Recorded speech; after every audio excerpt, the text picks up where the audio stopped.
It's the 29th of the 9th, 2025. The time is 10 minutes past 10, and there are very many F1 centric threads at which we need to pull. We will talk about Singapore, of course, why it's so difficult. We'll talk about Carlos Sainz Jr. and the Ferrari guys, Gunther Steiner, the one that they call Jacques Villeneuve, 1997 champion no less, Peter Windsor, and all and sundry now saying that Sir Lewis Hamilton shouldn't have been signed by Scuderia, that they should have kept Carlos Sainz. And then your main event, we'll talk about Christian Horner, because there is rumour and speculation, mention no names, Joe Sayward, that potentially the most likely destination for Christian Horner won't be Alpine. Oh no, it won't be Haas. What it will be is Aston Martin. We'll talk about it. Go on then. In the first instance, Singapore. It's going to get techie over there this race weekend.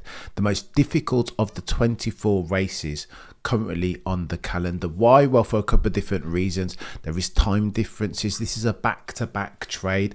The average race length 2 hours, but it's hot, it's humid. There are 19 corners. Stop, start, street layout. Street kings therefore will come to the front.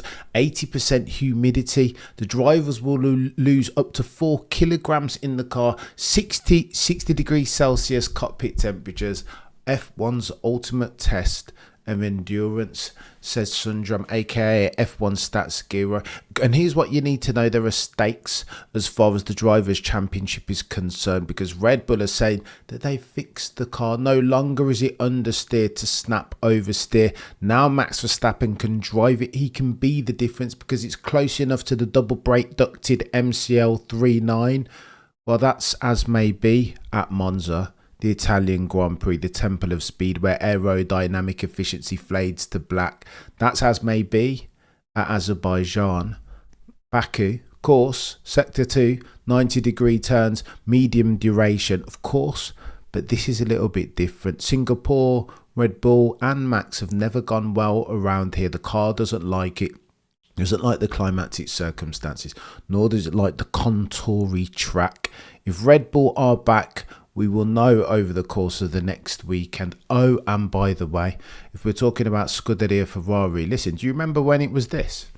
When people were memeing Carlos Sainz and saying that Lewis Hamilton sadly took his lunch money from him. Well, the weird and wacky world that is the F that wonks is fickle, is it not? All of a sudden, Carlos Sainz, remember, context is this: Carlos Sainz has been underperforming Alex Albon season to date materially, being nowhere near him.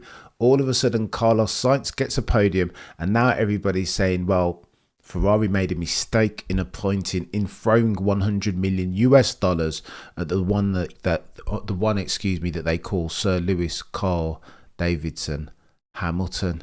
Here's why this is techie. Very, very techie. Carlos Sainz is the technical feedback master. Every time you see him at a scrum, you can hear it. The feedback's there. His racing IQ has always been god tier levels. As far as his feedback to the engineers, that was his value, his durable competitive advantage as a driver, was it not?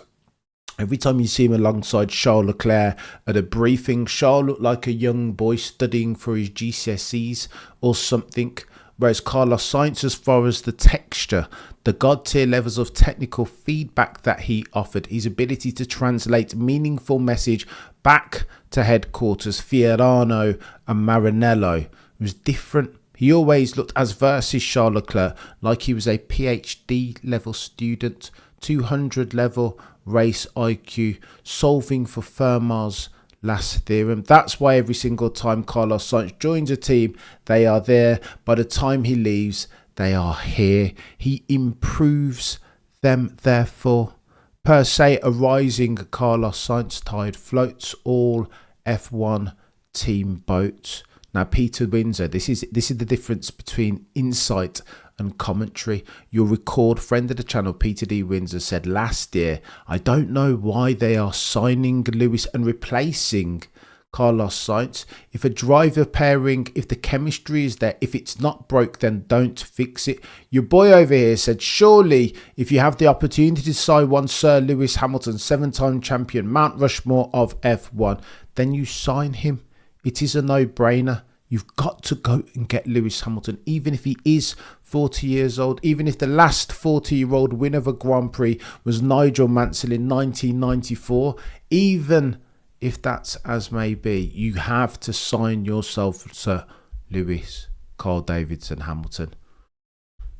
Now look, every man and their dog, nobody's having it over the past week, and I say every man and their dog, pun not intended, of course.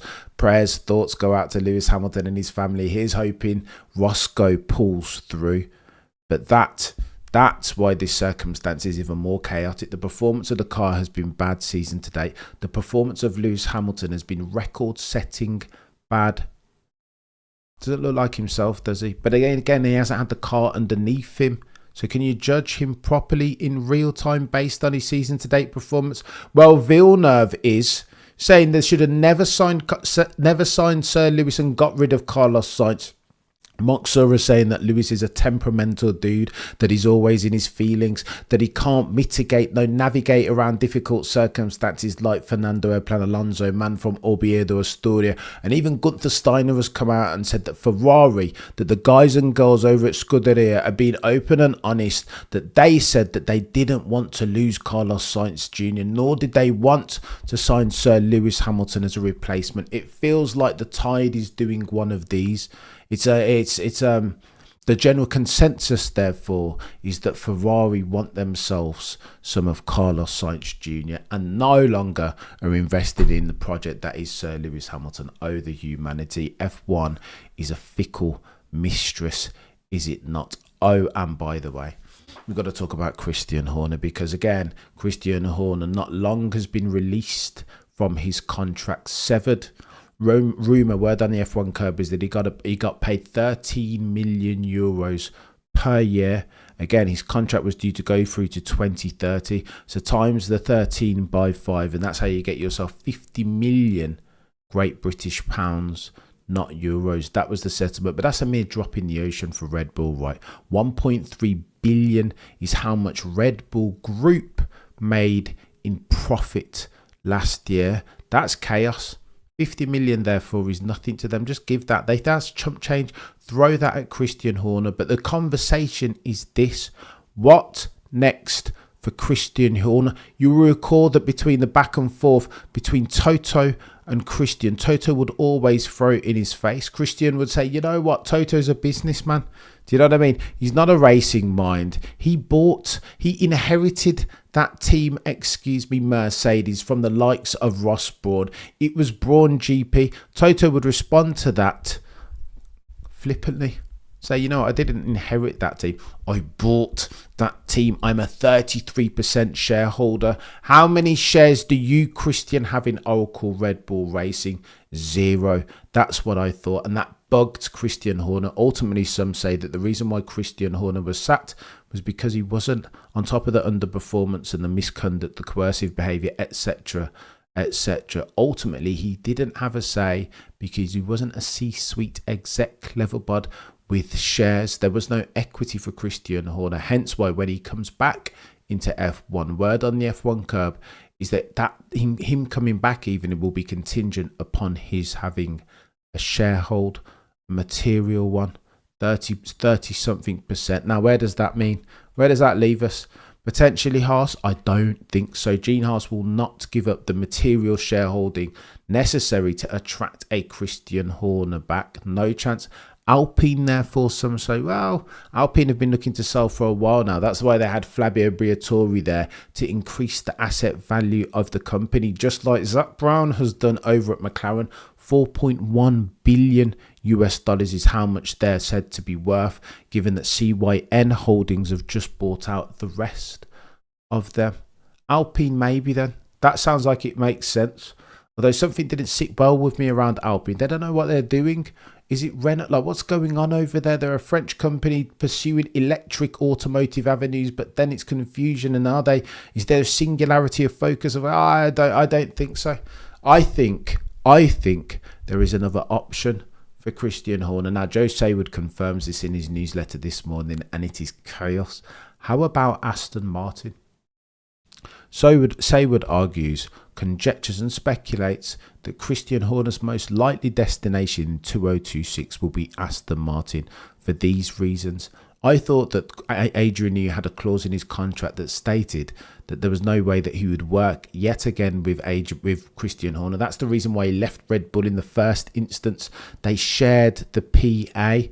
Therefore, Adrian Newey was cheesed off that Christian Horner was moving as he was moving. Now, however, Joe Saywood says that there has been a reconciliation between Adrian and Christian, which means that Aston Martin is back on the table. Now, you might argue that a bottleneck in that negotiating equation will of course be the one that they call Lawrence Stroll. He owns that team, but there is movement chat. There's rumour that Aston Martin Lagonda, and again that's the car company, not the F1 company, that Lawrence has been looking to sell that for a few months now. Aston Martin employees, to a man, were all offered voluntary severance. Why would they do that? Mercedes, guys, and again, they own a minority shareholding in Aston Martin, but Mercedes have been sniffing around Aston Martin Lagonda offices for the last few months. Something is going on with the car company. Some might say that Lawrence Stroll is keen now to sell, capitalise on the fact that F1 as an entity is going gangbusters. It's Netflix, it's Drive to Survive. The market, the share price, the market capitalization even of F1 as an entity, 26 billion US dollars. It now sits at 104 US dollars per share. F1 therefore is going gangbusters. What better time to sell therefore if you're Lawrence Stroll? Christian Horner then just needs to go and leverage himself some British financiers. He might need anywhere between 1 and 1.5 billion if he wants to purchase himself 30%, 33% of Aston Martin F1. But he's been there and done that already before, didn't he? There was a conversation with British financiers with a view to spin off Oracle Red Bull Racing Technologies. So Christian Horner has this well within his remit. We've read this book before. Oh, and by the way, ramifications for Maximilian Verstappen, any? Remember, Max said he wants to be in the best car for 2027. Fernando Alonso is saying that Adrian Newey is a god-tier level mind. Nothing that we didn't know already, Fernando, but that potentially 2026 Aston Martin will have the god-tier car on the grid, market-leading settings. If indeed that is the case, how about a Red Bull reunion?